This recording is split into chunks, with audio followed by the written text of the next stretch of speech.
ചില ആൾക്കാരുടെ കുറെ തെറ്റിദ്ധാരണകളുണ്ട്.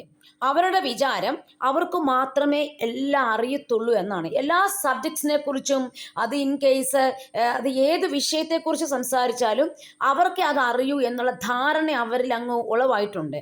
പക്ഷെ അത് പൂർണ്ണമായും തെറ്റാണ്. നമ്മൾ ഒരു കാര്യം വന്ന് സോഷ്യൽ മീഡിയയിൽ പറയുമ്പോൾ നമ്മളെ ശ്രദ്ധിക്കപ്പെടുന്നത് ജനലക്ഷങ്ങളാണ്. അത് നമ്മൾ മനസ്സിലാക്കി വേണം ഒരു കാര്യം പറയുവാൻ.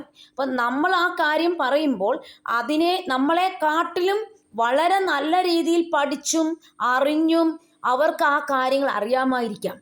അപ്പോൾ അവർ പറയും ഇവൻ എന്താണ് അല്ലെ ഇവരെന്താണ് ഈ പറയുന്നത്.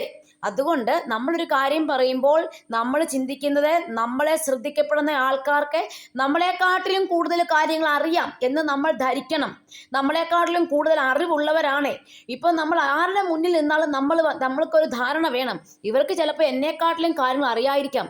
അല്ലാതെ ഞാനാണ് വലുത്, എനിക്കെല്ലാം അറിയാം, എന്നെ കഴിഞ്ഞ് ആരുമില്ല എന്ന് ധരിക്കുമ്പോൾ നമ്മൾ അവിടെ കുറച്ച് വിഡ്ഢികളായി മാറുകയാണ്.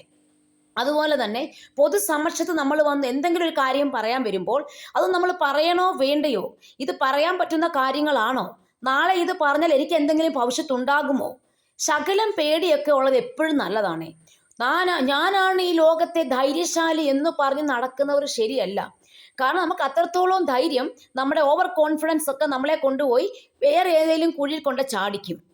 മിക്ക കാര്യങ്ങളും നമ്മൾ വളരെ ആലോചിച്ച ശേഷം മാത്രമേ പബ്ലിക് പ്ലാറ്റ്ഫോമിൽ വന്ന് പറയാവൂ.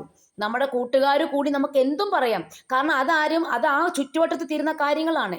അതുപോലെ തന്നെ നമ്മൾ മനസ്സിലാക്കേണ്ട പ്രധാനപ്പെട്ട കാര്യം, പണ്ടൊക്കെ നമ്മുടെ നാട്ടിലുള്ള 60 വയസ്സ് കഴിഞ്ഞ അച്ചായന്മാരൊക്കെ ഉണ്ടല്ലോ, പല കാര്യങ്ങളെക്കുറിച്ച് അവർക്ക് നോളജ് ഉണ്ട്.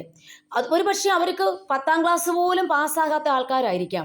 അവർ ചായക്കടയിൽ ചായ കുടിക്കാൻ പോകുമ്പോഴും 2 വടയൊക്കെ കഴിച്ചുകൊണ്ടിരിക്കുന്ന സമയത്തെ അവർ നമ്മുടെ മൊത്തവും നമ്മുടെ നാട്ടിൽ നടക്കുന്നതും രാജ്യത്ത് നടക്കുന്നതും ലോകത്ത് നടക്കുന്നതുമായ എല്ലാ അന്താരാഷ്ട്ര നിലവാരമുള്ള എല്ലാ കാര്യങ്ങളും അവർ സംസാരിക്കും. പക്ഷെ നമ്മൾ ഓർക്കും, ചേട്ടാ ഇവർക്കധികം വിദ്യാഭ്യാസമില്ലല്ലോ, എന്നിട്ട് എന്തുകൊണ്ട് ഇവരിത് എല്ലാ കാര്യങ്ങളെക്കുറിച്ചും പറയുന്നു ചിന്തിക്കും.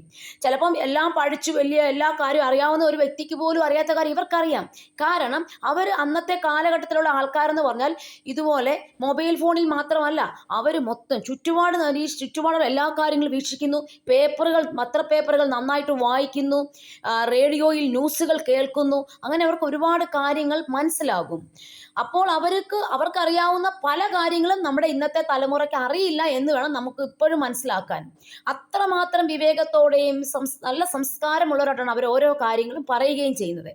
പിന്നെ എപ്പോഴും കരുതിയിരിക്കുന്ന ഒരു കാര്യം, നമ്മൾ എന്തെങ്കിലും ഒരു കാര്യം പറഞ്ഞു കഴിഞ്ഞാൽ ഈ കേൾക്കുന്ന ഓഡിയൻസിനെ നമ്മൾ പറയുന്നവരെ കാട്ടിലും എല്ലാ കാര്യങ്ങളെക്കുറിച്ചും ധാരണയുള്ളവരാണ് എന്നുള്ള പൊതുബോധം നമ്മൾ മനസ്സിലാക്കി വേണം ഒരു കാര്യം സംസാരിക്കുവാൻ. അല്ലാതെ ഞാനാണ് എല്ലാം തികഞ്ഞവൻ, എനിക്ക് മാത്രമേ എല്ലാം അറിയൂ, ഞാനാണ് പൂർണ്ണ അറിവുള്ളവൻ എന്ന് ചിന്തിച്ച് നമ്മൾ ഒരു കാര്യവും ചെയ്യാൻ പാടില്ല.